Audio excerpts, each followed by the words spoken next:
Good morning, everyone. How you doing today? It is Sunday, November 7th, 7:30 a.m. It's your daily financial news. Hope everybody's having a wonderful weekend. I hope you have a wonderful Sunday. Couple quick announcements before we get started. Let's first and foremost, let's all of us congratulate Maritza. Maritza, congratulations for getting your deal. I will be putting this card in the mail. It will probably go out tomorrow, obviously, because today is Sunday. But congratulations, Maritza. Your card was counted in my weekly positive impact score, which I will share later in the day. Couple of quick things. Laura Morby, our Sunday guest, is out enjoying some time at Disneyland. So I will be doing a live stream at 8 a.m.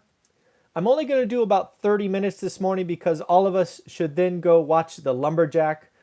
He will go live at 8:30 Pacific, 11:30 Eastern for a 3-hour real estate palooza. I will be checking that out as well. So again, a quick live stream at 8 o'clock. What I'm going to do is talk about writing a book. I've been asked by lots of people specifically, how did you write a book? You're not an author, all of those things. So I thought I would create a video on that. Might as well do a live stream and kind of share with you my thoughts on writing a book. So that will happen at 8 o'clock. And then by 8:30, we will be done. So we can all go check out the Lumberjack. Then next up, Dion from Dion Talk released a video this morning at 6 a.m. Pacific that I think lots of folks need to check out. Real quick, yes, Chester, Laura Morby is the wife of Pace Morby. Pace Morby was just on Bigger Pockets. I think the interview was called 300 Units with Creative Financing. Runs a sub-2 community. Stars of the real A&E TV show Triple Digit Flip. So all in all, great people. I've met Pace Morby a couple of times, spoke with Jameel, all those folks. So yes, again, back to Dion from Dion Talk. He released a video this morning at 6 a.m. Pacific that I would like all of you to check out on his channel. He actually read the opening of this book plus the dedication. So I want to thank him for doing that. It was very nice of him to do that, and gives you a little taste about the purpose of the book. And again, we all owe Dion a debt of gratitude. He is going to take a shot at narrating the book. I tried to do that on the first one. Did not work out well. But yeah, it should be a lot of fun. So check that out. And then, yeah, that's enough. So quick kind of update on the daily financial news. Elon Musk made it to my radar again this morning. Again, not a stock guy. He made my he was on my radar a couple weeks ago when he basically told the UN, if you can prove that $6 billion will save 130 million lives, I got you. Don't know where that is at the moment, but I thought that was a great baller move. And again, I hope he cuts that check. Today he is out because he did a Twitter poll. I don't know if you guys see this, but he is a great follow on Twitter. He said, hey, should I sell 10% of my stake in Tesla? A couple of things to note. First and foremost, Elon Musk is the ultimate buy and hold investor. Actually, I should just say hold investor. Remember what Dion, Matt, and I have been talking about for a long time. It is time in the market is better than timing the market. We have to realize that while Elon Musk owns 170 million shares of Tesla, which is amazing, he has owned 80% of that since he took the company public.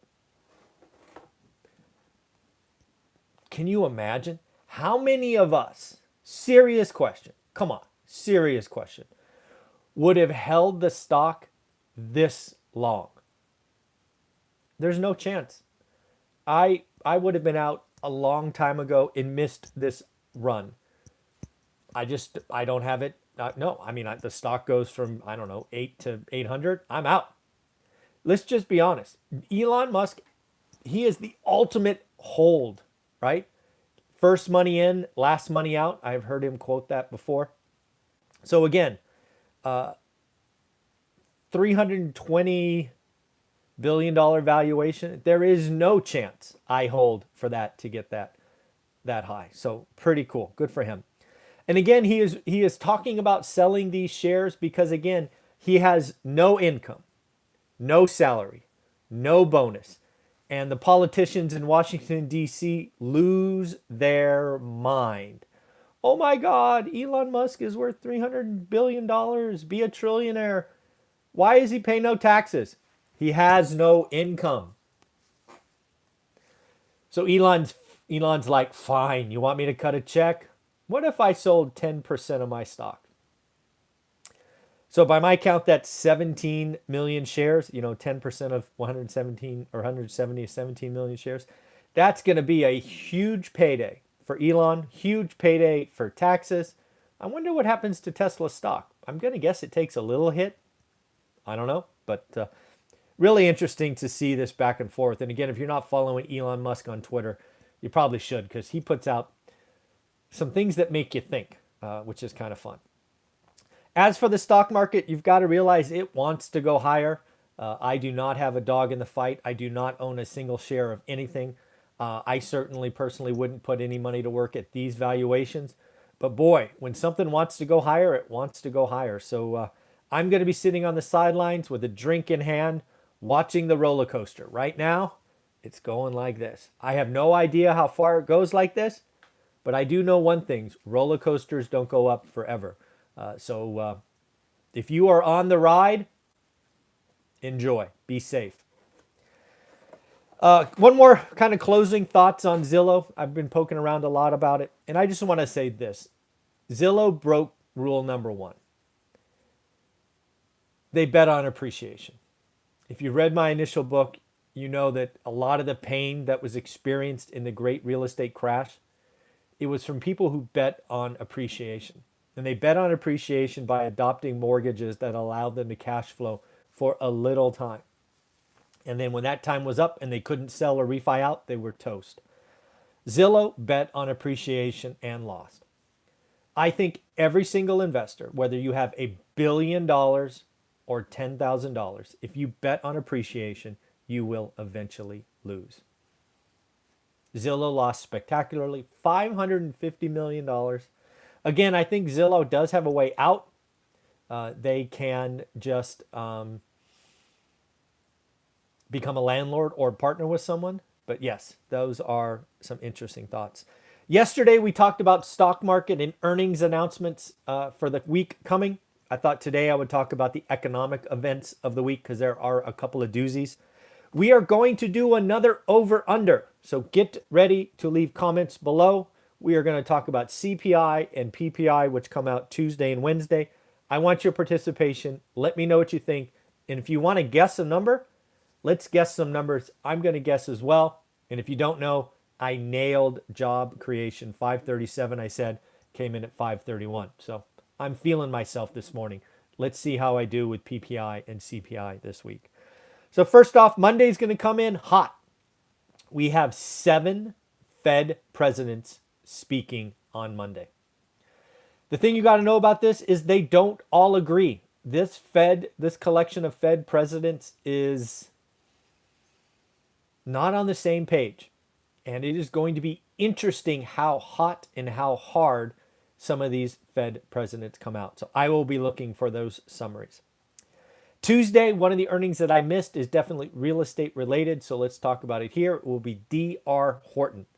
I'm interested to see what's going on. What does backlogs look like? Deliveries, orders, things of that stuff. We have 4 Fed presidents talking as well, right? 4 after Monday, 7. Damn, it's going to be a busy week for the Fed. So the first number that I want audience participation for is PPI, Producer Price Index. I have no idea what the expectations are, but the over-under today on this page is 8%. 8%. What do you got? Do you got the over? You want the over, meaning you think it will come in hot, or do you want the under, meaning it will come in below 8%? I am going to take the over, and I'm going to say, I was going to say 8.3, but 8.4 feels better. I'm going to say 8.4% for PPI. What do you got? If you want to play along, just take the over or under of 8. And if you want to just throw a number out there, wild guess, do that as well. Then on Wednesday, we have CPI. CPI will be coming out. Consumer Price Index. This number, historically speaking, has been below, at least the last few months, below PPI. I'm going to make the over-under guess of 6%. 6%. I think this number is, how should we say, managed, total BS, but yet it will be reported. On this one, I'm going to take the under because I still don't think rent will be a part of it. I'm going to take 5.8%. I think CPI the last few months has been at a record of 5.6. So 5.8 will be a new record. But let's make the over under 6%. Anybody got the over? Anybody think we're going to have a CPI at like 6.1 to 6.3? Let's see in the comments below.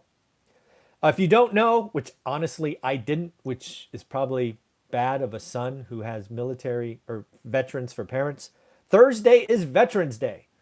So make sure if there are veterans in your family or your connections, you make sure you reach out to them, send them a text, email, something, and thank them for their service. Mom and Dad, thank you for your service. I will again say that on Thursday. Thank you for getting together in North Carolina and producing this awesome human being you see in front of you today. Feeling myself this morning. And then Friday, consumer sentiment. Again, folks, this channel at its core is about the consumer. Consumers make the economy go round. Consumers are my biggest competitor in real estate, also are my clients as tenants. So we will see what's going on with consumer sentiment. Something else to realize is, Dion is telling us that Wednesday is the Marine Corps' birthday. Oh my goodness, I got to call my father. Yeah, Marine, he is a Marine. Or yeah, I guess you're never an ex-Marine, right? You're always a Marine. And if you guys don't know, Dion is a Marine as well. So make sure we give Dion some love on Wednesday as well. And Thursday, for that matter. 20-month travel ban is about to be lifted. So first and foremost, if you have some travel plans out of the country, leave comments below. Tell me where you're going. I actually don't know where we're going. I know we're going to go to Taiwan next year, but I'm not sure where else. But also realize that we are going to see a flood of tourists coming. Tourists are coming. So again, what is that going to mean? Are these tourists going to come and shop, enjoy what we've got? Or are they going to bring some cash and buy some assets? I think it's going to be very interesting. We have basically been missing international demand for about 20 months. It is going to flood, I think, the system. So it will be interesting. Couple of other things to talk about. China Evergrande is, they're running out of oxygen. And in the world of property development, oxygen is cash. I tried to give you an explanation of why all property developers in China were broke and essentially starving because the cash is not running through their cash flow statement. Evergrande is now scraping the bottom of the barrel to raise cash. Folks, they're done. They just sold their private jets for about $50 million in cash. They are burning assets, and they're done. They're done. The only thing at this point is what date do they put on the tombstone. Again, I think that is true for most property developers. You have crushed the faith of real estate with the Chinese consumers. It's over. The numbers that are going to come out in October are horrible. Horrible. They are so bad, I think they will be, they're just going to be so bad. I have no faith. If there's any good numbers that come out, no faith. So that's what I got for you today. Again, remember, I will be going live at 8 a.m. or about 14 minutes, just talking about how I wrote a book. Actually, I've written 2 books, my process for it. Because again, if you looked at my background, you would have never guessed. If there was anybody to write books in my family, I would have been the last one chosen. It's just not my thing, so I will talk about it. I believe everyone watching this has a story to tell. So I will tell you how I did that. And again, why am I doing this? Because I believe a lot of you would benefit from an extra couple $100 a month. And I think a lot of us kind of that quiet desperation. So I thought I would share with you ways that I have gone about, total surprise, never thought it was coming, but now produce thousands of dollars a month extra. So I will talk about my process for writing book number 1 and process for book number 2 because they were slightly different. Everybody have a wonderful Sunday. Remember to support the other channels who support us. The Lumberjack goes live at 8:30 Pacific for 3 hours. I have no idea how he does that. Dion put out a great video this morning that you have to check out on Dion Talk. And of course, remember, we will be back tomorrow at 7:30 for the financial news. And of course, you will get my weekly wrap-up or goals and my community videos later today as well. Take care. Have fun.